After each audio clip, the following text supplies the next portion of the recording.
Well, friends, American Ag's building a brand new building in Wichita, Kansas, and we just saw the first dirt turned on that one. And about a year and a half from now, there'll be a beautiful spot right here where we're standing, and I've got a couple of guests I want to talk to about that next. My grandfather came across the plains from Missouri in the 1860s and ran a hotel and stage stop here with livery stable, and it's been in the family ever since. We run probably about 100 cows here and 250 over at the other ranch. I'm sure there are other banks we could have dealt with, but they've been so friendly and know what the ups and downs are in the business. American Ag Credit is like a family for us for financial help. You might be pretty proud today. It's a great day for American Ag Credit. It's really a great day for Kansas agriculture. I'm glad you're a part of it, Larry. Thanks for being here. Well, American Ag Credit's been good to me all the way from loaning me a bunch of money for years to being great sponsors of mine out on radio, television, wherever we are. I appreciate that, and thank you. Tell us about the building quickly. You know, Larry, we're getting ready to construct a new office building, a new administrative center here in Wichita. It's about a 35,000 square foot building. It's a two-story building. It's a building that's designed with the future in mind, so it's very efficient in the way it operates. It's very flexible in the way we can configure it, because frankly in 30 or 50 years from now we don't know exactly what our needs are, so we needed a building that was flexible to really adapt to how we work with our customers down the road. And Byron Enix is with us. He used to have this job of yours, and then he kind of went up the ladder to California, but I'm not sure it's up. Yeah. Byron, is that up? The position's up, but you know what? There's no place better than Wichita, Kansas. That's nice of you to say that. Byron, the growth of this organization, it lends itself, and the functionality of this building is going to be somewhat different than just a local store.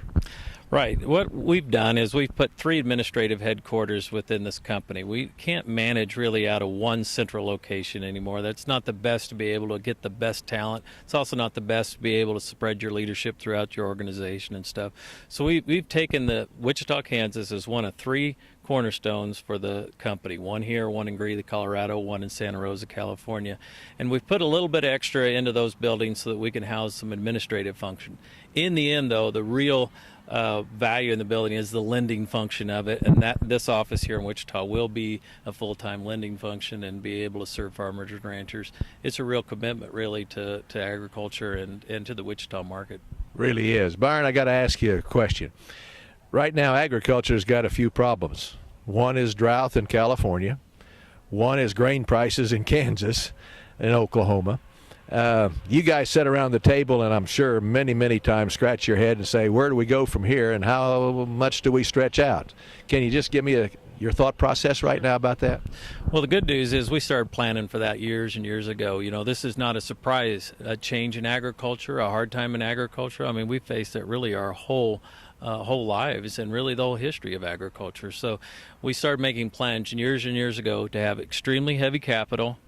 The kind of capital that an organization you might say, you got too much capital. Well, when you hit times like this, you have to have the ability to be able to stick with people, and you have to have the ability to keep funding operations even though there may be some stress in them. Same way with drought. I mean, eventually it does rain again, and we need to be able to help people get from point A to point B. So this organization's already thought through those things long ahead of time, and this organization couldn't be any better prepared financially and with a commitment to be able to stand behind people. You know, the one thing that's nice about an organization that's 100% agriculture is we can't leave and go do something else. We're always going to be here for that. And absolutely. And I think that's what brings people back to us over and over again. It really has become a bank or a financial institution for generations. No doubt about that. Greg, as we wrap things up here in the mid part of the United States, you looking forward to farmers coming in and saying, hey, I need a loan? You know, Larry, we make loans every day here, and we look forward to the opportunity, number one, to continue to provide good service to our existing customers. And there's some people out there that we haven't met yet, and we're really looking forward to get to know them. There you go. If you're one of those, American Ag Credit's looking for you, and I'm looking for you on the next Steckline Report.